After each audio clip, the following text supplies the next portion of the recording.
plano agora é o seguinte: a gente fez uma introdução ao estudo epistolar das cartas de Paulo, e agora a gente vai focar na abertura epistolar, tá? Então a gente vai gastar aí alguns minutos para estudar com um pouco mais de profundidade a abertura das cartas de Paulo. Graça a vós outros e paz seria o nosso título. O que eu vou tentar convencer vocês aqui é disso aí. A abertura das cartas paulinas tem uma função antecipatória, além de sua função relacional. Essa função antecipatória é o desenvolvimento de características epistolares encontradas na abertura das cartas gregas. Ou seja, que as aberturas têm uma função relacional, isso é ponto pacífico. O que eu vou propor é que elas têm também uma função antecipatória, ou seja, elas antecipam o tema da carta.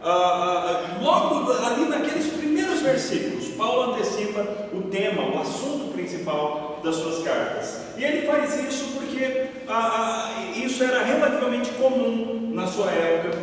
Outros escritores fizeram assim também. Então, se a ação de graças e a conclusão epistolar remetem ao corpo, a nossa proposta é que a abertura também faz a mesma coisa. Para a gente dar uma olhada nessa função relacional que as cartas, que essas aberturas têm, eu trouxe aqui alguns exemplos de uma carta, ou de algumas cartas, na verdade, escritas por um homem chamado Paniscos para sua esposa, chamada Plutogênia. Vejam, eu só estou pegando a abertura epistolar. Olhem só que interessante. Paniscos, aqui em cima, Paniscos, a minha esposa Plutogênia, mãe de minha filha, muitíssimas saudações. Antes de tudo, eu oro pela sua boa saúde na presença de todos os deuses. Notem, Paniscos escreve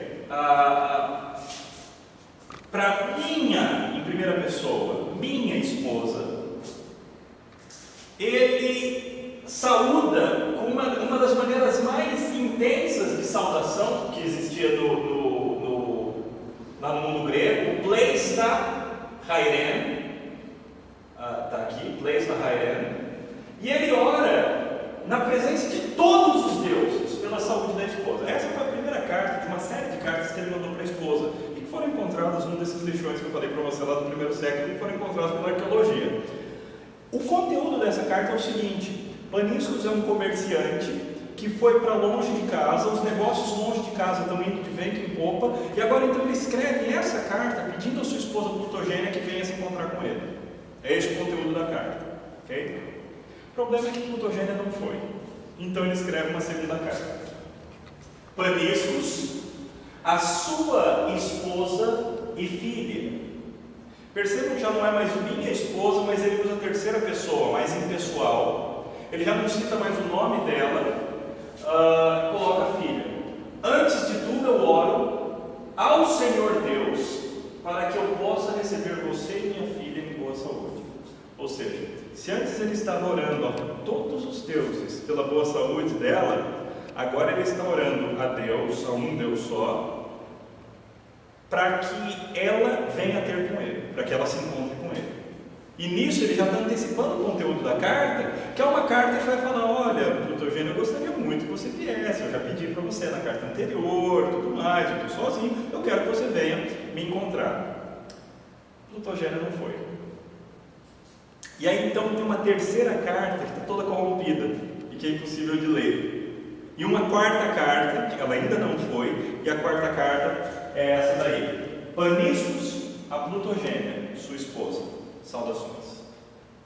Notem que aqui já não tem mais oração, já não tem mais pleista hairen, muitíssimas saudações, nem pola hairen, muitas saudações, mas você tem simplesmente hairen, saudações. Já não tem mais oração.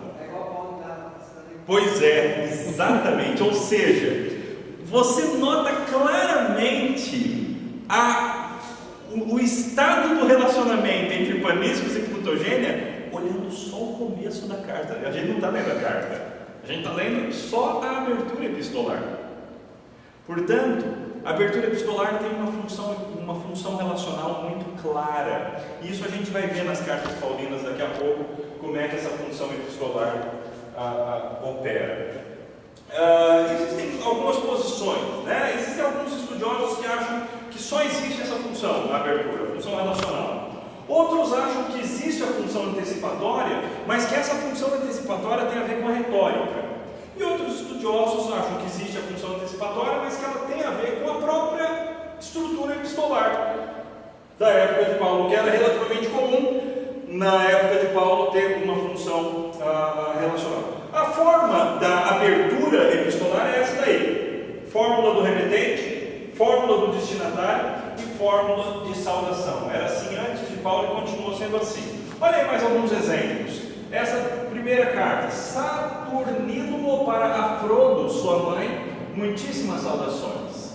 Veja, mesma coisa. Remetente para destinatário, ainda aqui faz parte da fórmula do destinatário, ele está definindo o destinatário, e então saudações, Pleistahai.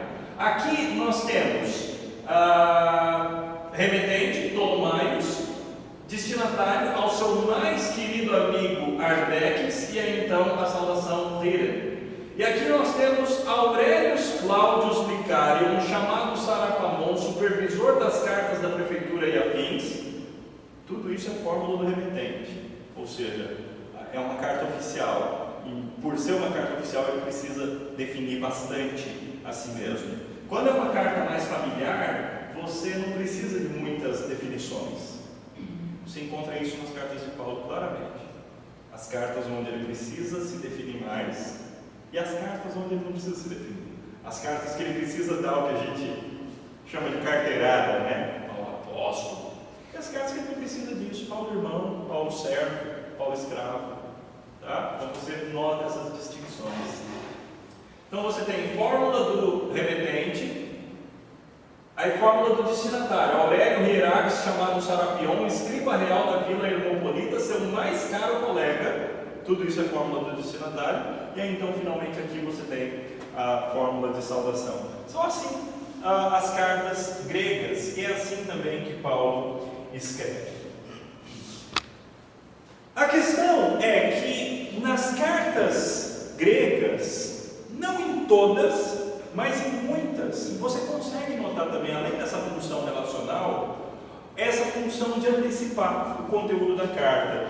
Isso acontece tanto em cartas chamadas cartas documentais, que são cartas de pessoas comuns para outras pessoas, ou até cartas oficiais, mas que não são obras literárias, quanto você encontra também esse mesmo fenômeno da função antecipatória nas cartas literárias. Então, das cartas documentais, por exemplo, isso daí está lá no papiro Oxirhynchus, você encontra essa carta: Irene para Talmófis e Filo, sejam fortes. Note que de todas as cartas gregas que a gente tem do terceiro século a.C.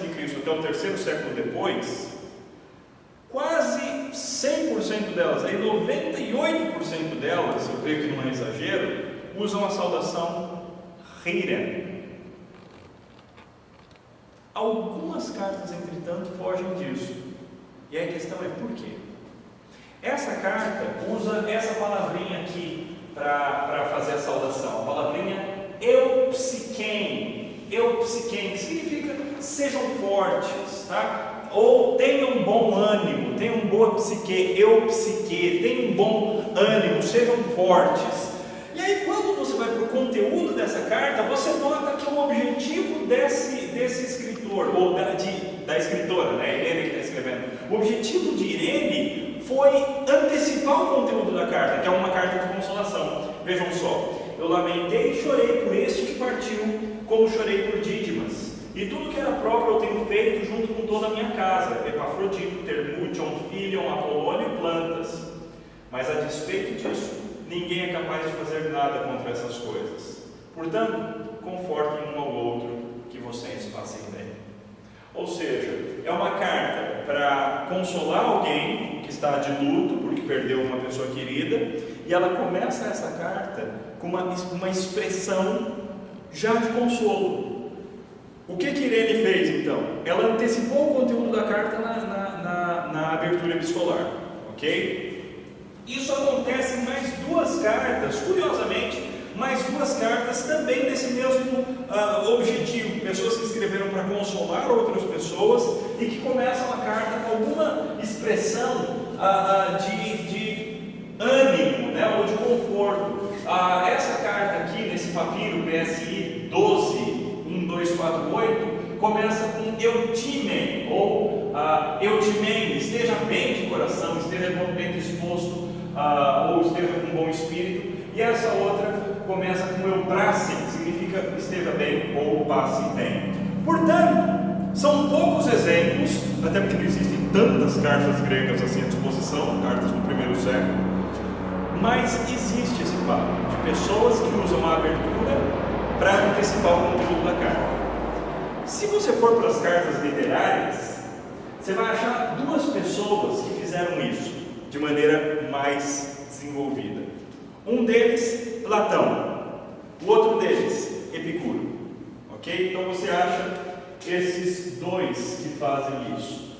Platão criou uma expressão. Então veja, você tem desde o terceiro século antes de Cristo, todo mundo que saúda na carta usa Hire ou Haire. Algumas poucas pessoas mudaram isso na história. E Platão criou um jeito dele de saudar. Platão saudava com essa expressão, eu pratem. Existem 13 cartas de Platão, tá? Sobreviveram.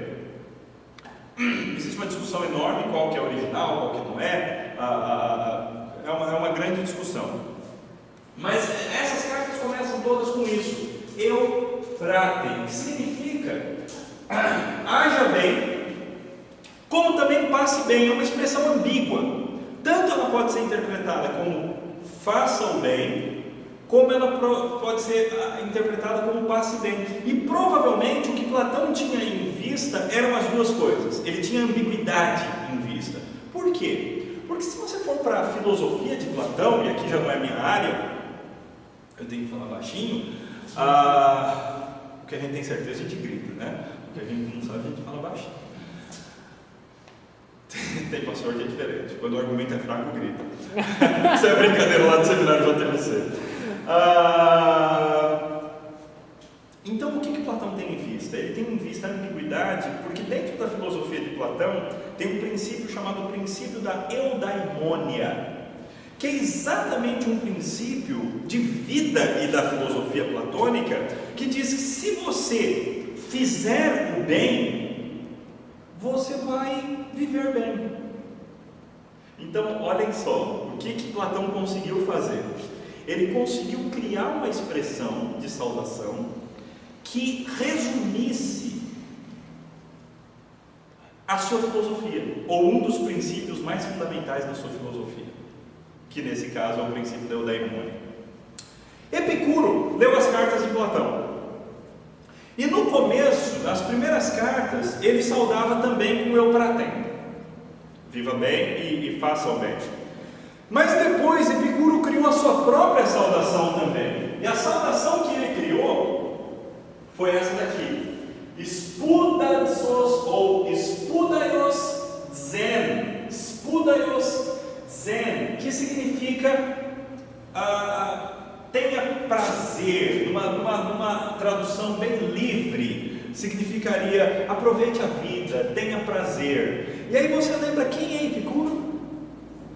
A filosofia epicurista é uma filosofia irmã do hedonismo, ou seja, aproveite a vida, viva com prazer. Então Epicuro também conseguiu criar uma expressão grega que resumisse a sua filosofia. Então ele escreve Epicuro para Cláudio Gonçalves, Spudaios zoe. Ele começa já com uma introdução à sua filosofia. Viva bem. E aí então ele escreve a carta. Carta é essa que evidentemente vai ser escrita com base na sua filosofia e nesse princípio que ele acabou de expressar. terceiro grande homem na história que fez a mesma coisa. E esse outro grande homem chama-se Paulo. Então note, você tem séculos de escrita das cartas gregas. Pouquíssimas pessoas alteraram o jeito de saudar. Dentre essas pouquíssimas, um foi Platão, que resumia sua filosofia na sua saudação. O outro foi Epicuro, que resumia sua filosofia na saudação. E um terceiro foi o apóstolo Paulo, que, diferente de tudo o que se fazia, começou a saudar nas suas cartas com graça e paz. Graça que, aliás, é da mesma raiz da palavra grega saudações. Haiden, a palavra haris é da mesma raiz. Então, Paulo, ele cria uma saudação própria. E aí a minha proposta para vocês é a seguinte: graça e paz é uma redução de toda teologia paulina, criada pelo próprio apóstolo. Ele cunhou uma expressão, uma saudação, que resumisse a sua teologia, e ele começa as suas cartas com essa expressão. A questão é, será que isso se sustenta quando você lê as cartas de Paulo? Será que graça e paz são tão fundamentais assim em Paulo? Eu creio que graça vocês têm certeza que é. Não precisa discutir muito para falar que graça é um termo especial. Graça, no Antigo Testamento, não tem tanta importância. No Antigo Testamento, a palavra hebraica é hesed, que na maioria das vezes foi traduzida para o grego como misericórdia, e não como graça, não como haris. A Septuaginta não usa haris, praticamente usa, mas pouquíssimas vezes. Quem então é o teólogo ou o escritor bíblico responsável pela centralidade da graça? Paulo. Não é outro senão Paulo. O que é a graça para Paulo? A graça para Paulo é essa atitude de Deus para com um homem que o habilita a fazer aquilo que seria impossível ao próprio homem sozinho. Então, Paulo, ele não somente é salvo pela graça, mas ele várias vezes se apresenta como alguém que é apóstolo pela graça. Ele tem noção que o seu apostolado tem como base fundamental a graça de Deus. Paulo é o apóstolo, grande escritor da salvação pela graça. Ele é aquele que expõe de maneira tão clara e abundante o quanto todos os homens estavam perdidos nos seus pecados e mortos, mas somente pela graça e por causa da graça conseguiram vida novamente. Mas não só isso, graça não é apenas a porta de entrada da vida cristã para o apóstolo Paulo, mas graça é a vida cristã inteira. O apóstolo Paulo, se você analisar as cartas dele, a partir dessa ótica, você vai ver que não somente você entra na vida cristã por graça, mas você continua a vida cristã por graça. Afinal, qual é o nome que ele dá para dons espirituais mesmo, por exemplo? Carismata. Tá? Seria alguma coisa como graciosos, alguma coisa como algo assim, né? São esses dons recebidos de graça. Santificação é pela graça. O ministério é pela graça. Tudo o que nós temos é fruto da graça de Deus. Portanto, quando você nota essa saudação de Paulo e checa nas cartas, você vê que de fato o conceito de graça é um conceito central em Paulo. Talvez o conceito mais central que você encontre no apóstolo. Mas não é tão fácil provar a mesma coisa a respeito de paz. Será que Shalom é importante no Antigo Testamento, fundamental no Antigo Testamento, mas será que paz, Eirene, será que é tão fundamental nos escritos de Paulo? É fundamental quando você entende que paz, para Paulo, tem a ver com reconciliação. Os conceitos se sobrepõem. Portanto, paz com Deus. A ira de Deus estava sobre toda sorte de homens por causa da sua perversão, porque eles negam a verdade de Deus. Entretanto, justificados, pois, mediante a fé, temos paz com Deus, por intermédio do nosso Senhor Jesus Cristo. Paz para Paulo é o tirar da ira de Deus que está sobre todos os homens, e agora o gozo da paz, a bênção de ter paz com Deus. Tem a ver com a mitigação da ira de Deus, tem a ver com a propiciação de Deus. Deus está virado, mas por meio do sacrifício do seu Filho, Deus se torna propício a mim, pecador. E agora tem a ver com um novo relacionamento que Ele estabeleceu com Deus, um relacionamento de paz. Mais do que isso, agora que eu tenho paz com Deus, e isso bastante em Efésios, capítulo 2, Paulo desenvolve isso, eu posso ter paz com os meus irmãos.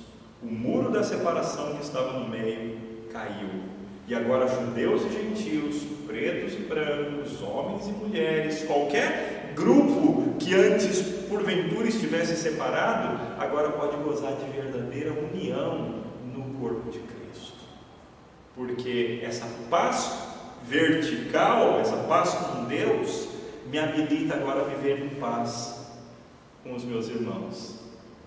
Por isso que Paulo normalmente fala, né? Pensem concordemente no Senhor, porque o ponto de contato de qualquer dois cristãos ou mais tem que ser no Senhor. É só no Senhor que a gente vai pensar concordemente, né? Afinal, se ele fala assim, pensem concordemente, quem é que vai abrir mão dos seus pensamentos? Eu ou você? Para a gente pensar concordemente, alguém tem que abrir mão. Qual é a ideia? Que nós dois abramos mão e concordemos com o pensamento de Cristo. Aí lá a gente se encontra. Isso é paz com Deus, que possibilita ter paz e verdadeira unidade. Aliás, unidade está dentro da mesma ideia aqui de paz entre os homens. Aí você imagina o quanto Paulo desenvolve esses dois conceitos: reconciliação com Deus, paz com Deus e unidade entre os cristãos. De tal forma que, para mim, o que Paulo fez foi exatamente isso. Ele criou uma expressão de saudação na qual ele, inventar uma palavra aqui, encapsula, ele comprime a sua teologia, o cerne da sua teologia. Em suma, por causa da graça de Deus, eu agora tenho paz com Deus e posso viver em paz com vocês. Ele abre as suas cartas assim. O resto da carta é um desenvolvimento e aplicação desse conceito. Ok? Quando Paulo faz isso, ele não está criando algo totalmente novo. Ele está fazendo a mesma coisa que fizeram Platão e Epicuro. E alguns anônimos, alguns poucos anônimos que tiveram a mesma ideia também. Portanto, graça a vós outros e paz é como que a suma paulina da sua própria teologia, como acontece nas cartas literárias de Platão e Epicuro. Mas além de antecipar a sua teologia de maneira mais ampla na sua saudação, Paulo também consegue antecipar assuntos específicos. E aqui a gente vai dar uma olhada em alguns textos bíblicos. Note, vocês lembram qual é o problema de Paulo? Vamos abrir a Bíblia agora, gente. Gálatas, por favor, capítulo 1. Vocês lembram que existe um problema de relacionamento entre Paulo e os Gálatas? Não só de relacionamento, na verdade, Paulo está muito bravo com os Gálatas porque eles estão abandonando o evangelho que ele ensinou em prol de um outro evangelho. E lembra, no mundo do Novo Testamento, sempre que eu quero desbancar a teologia ensinada por alguém, o que eu faço? Eu ataco a pessoa. Eu desmoralizo a pessoa e, desmoralizando a pessoa, eu desmoralizo o seu ensino. Mudou muito na nossa época, é verdade.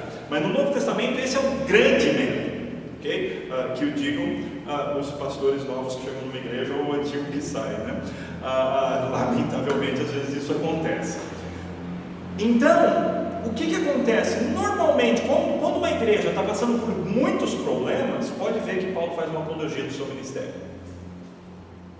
Por quê? Porque quando a igreja está passando por muitos problemas, frutos da incursão de falsos mestres, certamente esses falsos mestres acabaram com a moral de Paulo. E aí então isso causa a necessidade de Paulo defender-se. É assim que acontece muitas vezes. E não é diferente aqui. Então, por favor, alguém leia 1 e 2. Gálatas 1 e 2.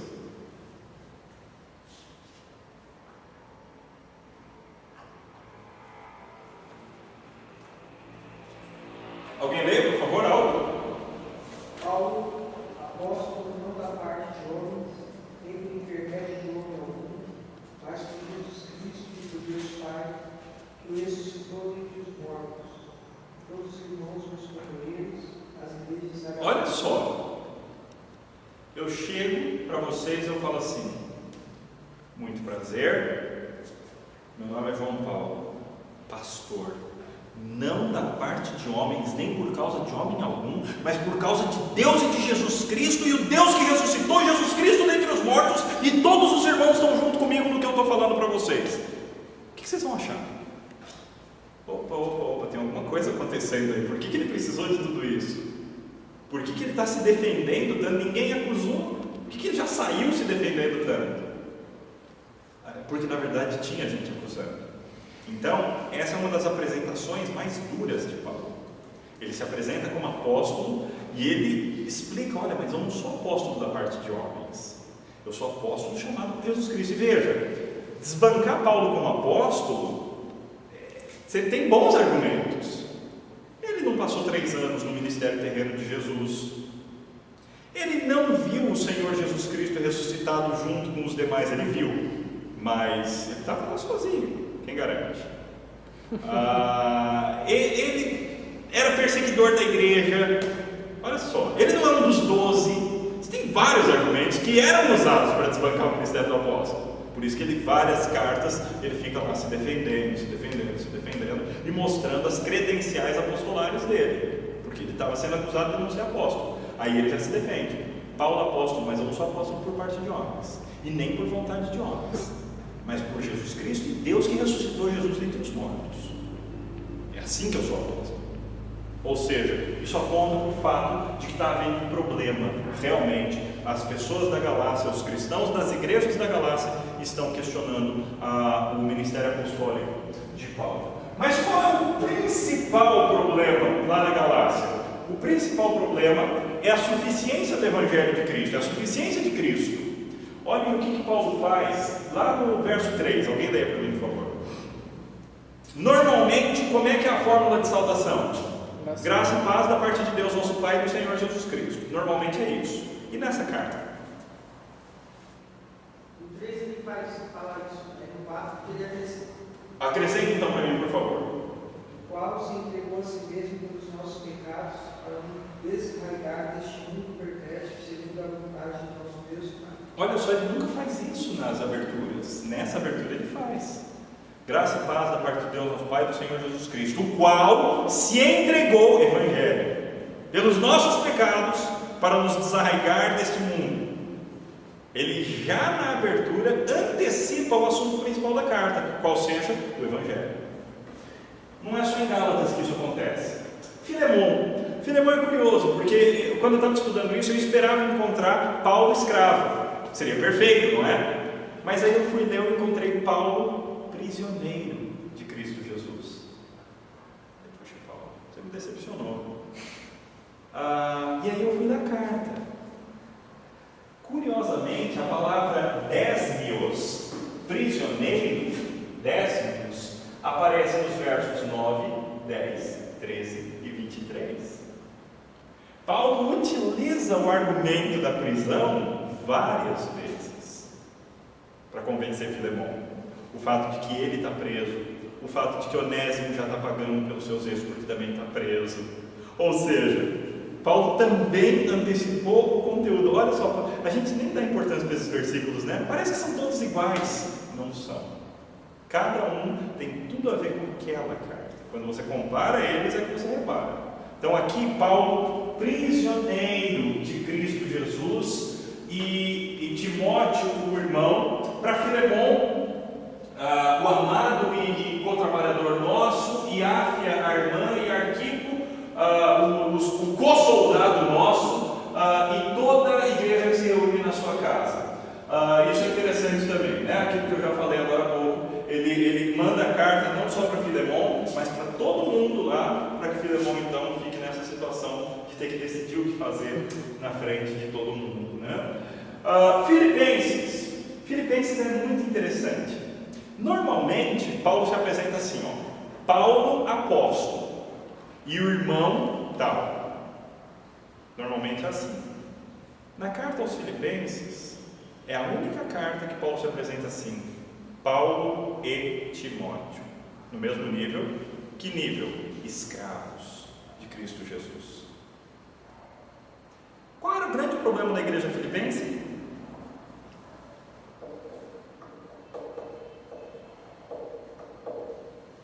Tem as duas irmãs. Qual é o problema delas? Atrito. O atrito e a divergência dos irmãos filipenses é devido a quê? Orgulho. Capítulo 2, verso 1 em diante. Não é para ninguém pensar de si mesmo além do que convém. E aí então qual é o remédio para o orgulho dos filipenses? Tende em vós o mesmo sentimento ou disposição que houve em Cristo Jesus, porque ele assumiu forma de doulos, escravo.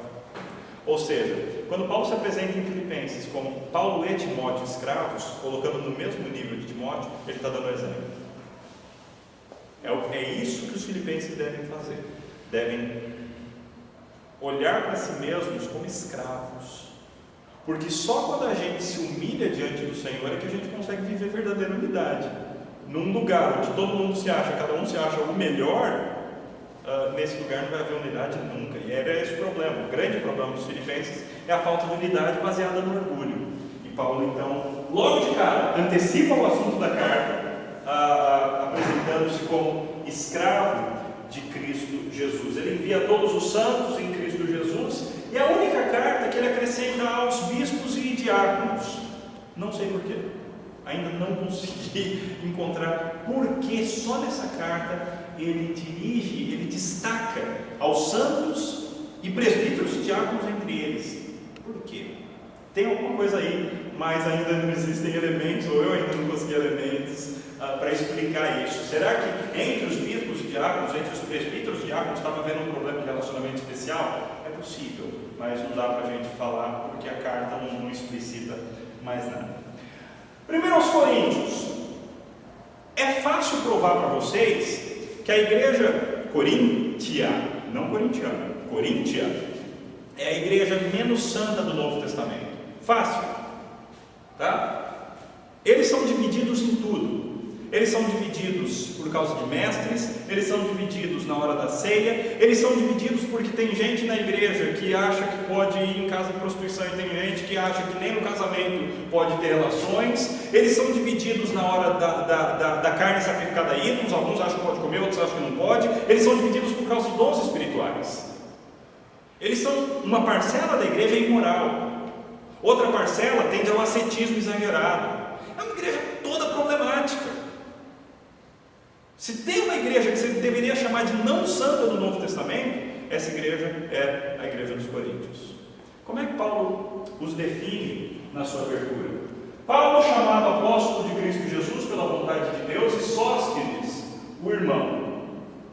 A igreja de Deus que está em Corinto, os chamados em Cristo Jesus, aos santificados em Cristo Jesus, chamados santos. Espera lá, alguém que foi santificado em Cristo Jesus é chamado santo, não é uma redundância? Para que Paulo usou isso? Para que esse exagero tanto todo em santidade? Aos santificados em Cristo Jesus, chamados santos. O que é a carta aos Coríntios? Senão um grande chamado à santidade e à unidade. O que Paulo está fazendo então, nada mais é do que antecipando o que ele vai fazer no transcorrer de toda a carta. Convocar os coríntios à santidade, porque eles são santos, eles foram chamados santos, foram chamados para serem santos, foram santificados de maneira objetiva por Deus, então eles devem viver em santidade. Curiosamente, essa carta ele diz assim: com todos os que são chamados pelo nome do Senhor nosso Jesus Cristo, todo lugar. Normalmente Paulo não faz isso. Por que justo para os coríntios, ele fala, olha, eu estou escrevendo a carta para vocês e para todos que em todo lugar se colocam debaixo do senhorio de Cristo? O que é isso? Senão uma conscientização da catolicidade da igreja e, consequentemente, da sua unidade. Os coríntios se achavam a melhor igreja, eles se achavam os espirituais. O que Paulo faz aqui é conscientizá-los logo de cara, logo na abertura, que eles são apenas uma parcela da igreja católica ou universal. Está difícil hoje em dia de usar os nomes, né? Do Senhor Jesus Cristo. Eles não são a igreja, eles são uma igreja. Existem em todos os lugares santos que se colocam debaixo do senhorio de Cristo Jesus. Tá? É possível aqui, gente, fazer um sermão sobre as características da igreja. Tá? A igreja é de Deus, a igreja tem uma realidade local, ela sempre está em algum lugar. A igreja é composta dos santificados chamados para serem santos, a igreja tem que ser santa. A igreja é católica, ela é com todos os que são chamados pelo nome de Cristo. A igreja se coloca debaixo do senhorio de Cristo, que é Senhor deles e nosso. Tá? Então dá para fazer um sermão só a respeito aqui, as características da igreja, nessa abertura aqui, Paulinho. Domingo vocês pregam e depois me falem o resultado. E aí a saudação é comum, não tem novidade aqui na saudação. A segunda carta de Paulo tem as mesmas ideias, tá? Ele se apresenta como apóstolo. Vê, quando ele não precisa se apresentar como apóstolo, ele não se apresenta. A gente viu em Filipenses ele se apresentando como escravo, a gente viu em Filemão ele se apresentando como prisioneiro, mas algumas igrejas, quando tem algum problema da igreja reconhecer o apostolado dele, ele se apresenta como apóstolo, ele dá a carteirada. Você não precisa ir nunca. Okay? Nesse caso precisa, tanto na primeira quanto na segunda carta ele fala, apóstolo pela vontade de Deus, e Timóteo o irmão, ele se coloca em outro patamar do que o seu co-autor, o co-remetente. A igreja de Deus que está em Corinto, com os santos, todos que estão em toda a Acaia, de novo, santos, e essa ideia da catolicidade da igreja. Vocês não são a única igreja que existe. Existem igrejas em todos os lugares na Acaia. Eu estou mandando para eles também. Tá? Então Paulo faz isso logo de cara. Talvez o nosso último exemplo. Tessalonicenses. Desculpem a tradução mal feita de Tessalonicenses ali. Paulo e Silvano e Timóteo. Não tem apóstolo? Não. Não tem definição nenhuma? Não. Por quê? Eu já falei para vocês quem eram os Tessalonicenses. Os Tessalonicenses são uma igreja amorosa. Os Tessalonicenses nunca questionam. Existem discussões a respeito disso, mas normalmente eles não questionam o ministério de Paulo. Os Tessalonicenses são aqueles que mandam dinheiro para o apóstolo onde ele estiver. São esses parceiros de Paulo. Para eles, ele não precisa se apresentar como apóstolo, o reverendo. Para eles, ele fala assim, Paulo, Silvano e Timóteo são os remetentes. Ele não precisa de funções, porque eles já reconhecem isso. A igreja dos Tessalonicenses em Deus Pai e no Senhor Jesus Cristo. Graça a vós e paz. Algo interessante é que Paulo normalmente não usa essa expressão aqui, ó, em Deus Pai. O clássico de Paulo é em Cristo Jesus. Em Deus Pai é raro. Só que em Tessalonicenses você tem uma ênfase, me parece, maior de Paulo na pessoa do Pai. Talvez eles estivessem precisando conhecer mais a primeira pessoa da Trindade. Então Paulo enfatiza desde a abertura, e na carta isso acontece também, ele enfatiza a pessoa de Deus Pai. Ok. Será que é a última? Não, Romanos, evidente. Romanos tem a maior das aberturas, maior de todas. Só logo de cara, se a abertura é grande, e ela é grande numa das fórmulas só, ela a fórmula do destinatário. A fórmula do destinatário é a todos os que estão em Roma, amados de Deus, chamados santos, pequenininha. E a outra, a salvação, graça a vós e paz de Deus Pai nosso e Senhor Jesus Cristo, pequenininha. Então, onde Paulo gastou 6 versículos? Na sua apresentação. Logo de cara você já sabe, provavelmente, por que ele precisa se apresentar tanto? Por um de dois motivos: ou ele está se defendendo, ou eles não conheciam Paulo. Bem, eles não conheciam Paulo. Paulo nunca tinha estado em Roma, então ele gasta um tempo se apresentando. Mas essa apresentação não é exatamente uma apresentação de Paulo, ele gasta pouco tempo falando dele. Olha só, alguém abre lá, por favor, em Romanos 1, e alguém lê.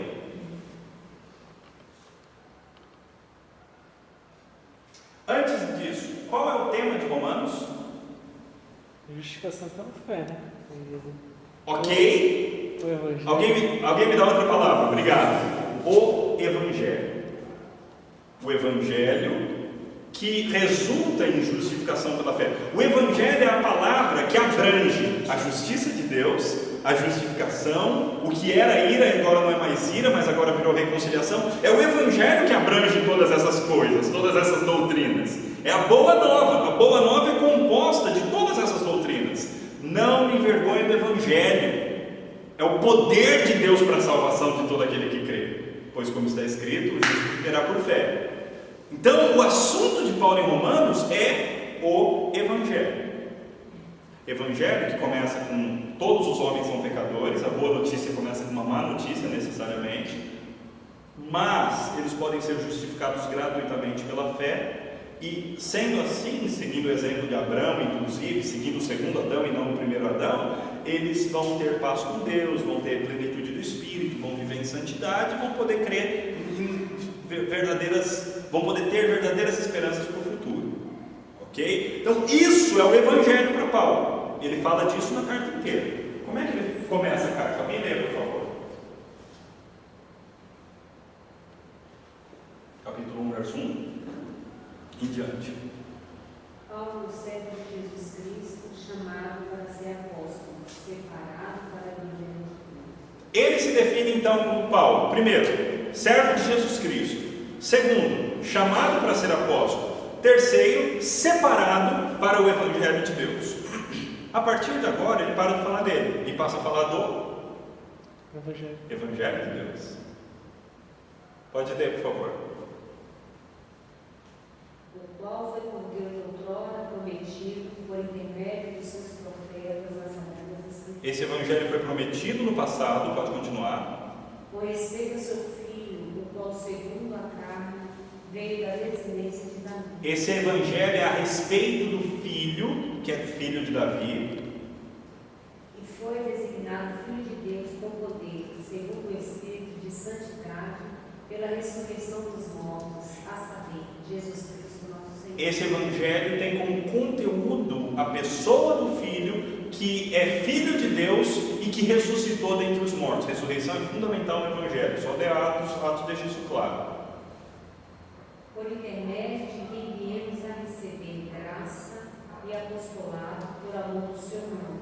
E é por causa desse Filho que nós recebemos graça e apostolado. Nós, Paulo, recebemos graça e apostolado por amor do seu nome. Para a obediência por fé entre todos os gentios. E qual é o objetivo de tudo isso? Obediência, mas não obediência por causa da obediência em si, por causa da lei, mas uma obediência que vem da fé entre todos os gentios. De cujo número sois também vós chamados para a sede de Jesus Cristo. De cujo número sois também vós chamados para a sede de Cristo. É interessante que qual é o grande assunto desenvolvido nessa abertura paulina? O Evangelho de Deus. E aí você vai para a carta e fala assim: qual é o assunto da carta? O Evangelho de Deus. De novo, Paulo antecipou o conteúdo específico da carta logo da sua abertura. Eu creio que esse sim foi o último exemplo. Conclusão. Primeiro, a abertura das cartas paulinas tem uma função relacional. Certo? Nós vimos então o que acontece. Quando você lê o começo da carta, você já consegue saber, a palavra chique hoje em dia usada é o ethos. o ethos, o ambiente, o estado de espírito de Paulo e o estado de espírito no qual a carta deve ser lida. Se ele começa assim, Paulo apóstolo, não da parte de homens, nem por vontade de homem algum, mas da parte de Deus, você já sabe, você vai ter que ler aquela carta sabendo qual é o estado de espírito do apóstolo, como é que ele está falando. Quando ele fala, tomara que se mutilassem essas pessoas, você sabe que ele não está sendo irônico, você sabe que ele está bravo mesmo, você já viu isso logo no começo. Então, a abertura, ela define para você o tom da carta. Se Paulo começa, Paulo, Silvano e Timóteo, você sabe que ele está num tom amigável entre amigos. Paulo e Timóteo, escravos de Cristo Jesus, você sabe que ele está falando entre amigos, está tratando de um problema, mas está falando entre amigos, senão ele falaria apóstolo e escravo, alguma coisa do tipo. Mas ele está numa igreja amável, a igreja dos Filipenses, não tem problema particular com Paulo. Então a carta, em primeiro lugar, a abertura paulina, ela mostra para você o tom da carta, tá? Como é que Paulo está em relação àqueles cristãos, como eles deveriam ler a carta e nós também. Segundo, a abertura da carta paulina antecipa para você o que é mais importante na carta. Isso é fundamental. Logo naqueles 2 versículos, 3 primeiros versículos, às vezes 4, como em Romanos 7, você tem aquilo que Paulo quis destacar como sendo central naquela carta. Ou seja, você quer saber qual é o propósito de escrita daquela carta? A abertura é uma grande ajuda. A ação de graças também, a conclusão também, com certeza. Mas a abertura é uma dessas ajudas que você tem. E essa antecipação criada por Paulo, ele aprendeu na sua época, outras pessoas fizeram, tá? E além da antecipação dele antecipar conteúdo específico da carta, você tem também na abertura essa saudação tão fundamental: graça e paz. Isso não é simplesmente uma saudação inventada à toa, ou alguma coisa que todo mundo fazia e Paulo simplesmente repetiu. Não, isso foi, ao que tudo indica, criado por Paulo. Outros apóstolos passaram a usar. Ok, Pedro, por exemplo, ele saúda com graça e paz também na sua carta, mas ele mesmo fala que ele lia Paulo. Então você pode já, provavelmente você tem uma antecipação, Paulo primeiro e Pedro em segundo lugar. O fato é, você tem um jeito apostólico de saudar, e esse jeito apostólico de saudar, criado por Paulo, ao que tudo indica, ele resume o cerne da teologia paulina. É por meio da graça de Deus, e só dela, que você pode ter reconciliação com Deus, paz com Deus, e viver em paz com as pessoas. Portanto, esses comecinhos da carta não são uma sessão que você deve simplesmente ler, ou nem ler, passar rapidinho por cima disso. Nunca, quem já pregou aí numa abertura paulina? Provavelmente quase ninguém, e de fato, a gente passa ali e parece tudo igual, não é? Paulo apóstolo do Senhor Jesus Cristo, aos santos que estão em tal lugar, graça e paz. Parece que é só isso, mas não é. É quando você compara, é que você vai ver que existem muitas outras coisas extremamente importantes. Para quem prega em série, quem faz exposição em série de um mesmo texto bíblico, a primeira pregação, sendo na abertura, é a tua grande chance de fazer uma introdução a toda a série de pregações que será naquele livro. Porque a abertura, ela de fato faz isso. Ela antecipa o que virá pela frente. Então você, como pregador, tem a chance de, ao pregar naquela sessão, expor a carta inteira. Rápido. Não precisa ser uma coisa demorada. Mas você tem a chance de falar, olha, essa carta tem como grande objetivo isso. A abertura te dá essa oportunidade. Eu acho que nós devemos ter uns 10 minutinhos para pergunta ainda, né? Talvez a hora nos permita. Então, por favor, se vocês tiverem alguma pergunta, eu vou ter prazer, caso saiba, de responder. À vontade, meu irmão. Eugênio.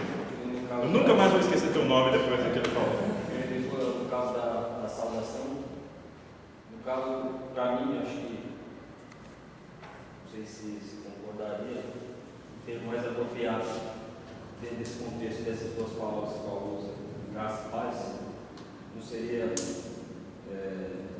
o presente da reconciliação a todos, no caso, porque a reconciliação traz a paz, ela está associada à paz, né, essa graça, está associada à justificação. Então, mas na verdade,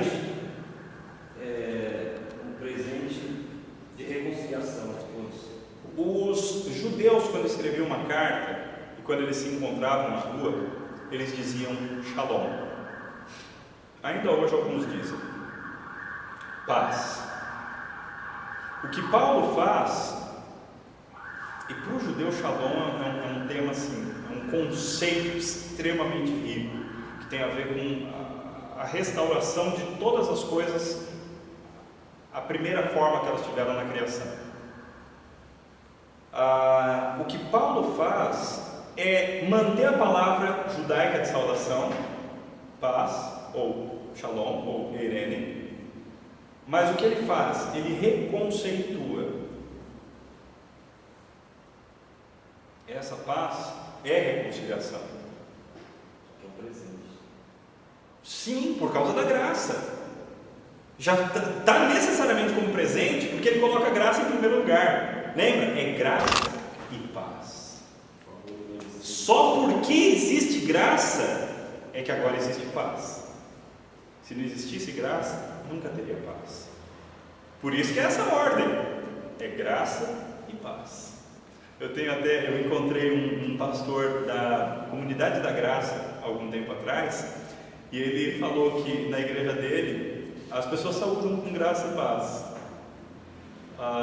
E quando alguém vem e fala só paz, ele fala assim: não, pera lá, antes disso é preciso alguma outra coisa, é preciso graça. Se não existe graça, não vai ter paz. De fato, a ideia é essa, a ideia de Paulo é exatamente essa: graça. E porque existe um ato soberano de Deus anterior, graça, então agora é possível existir paz. Então a reconciliação pressupõe realmente a graça.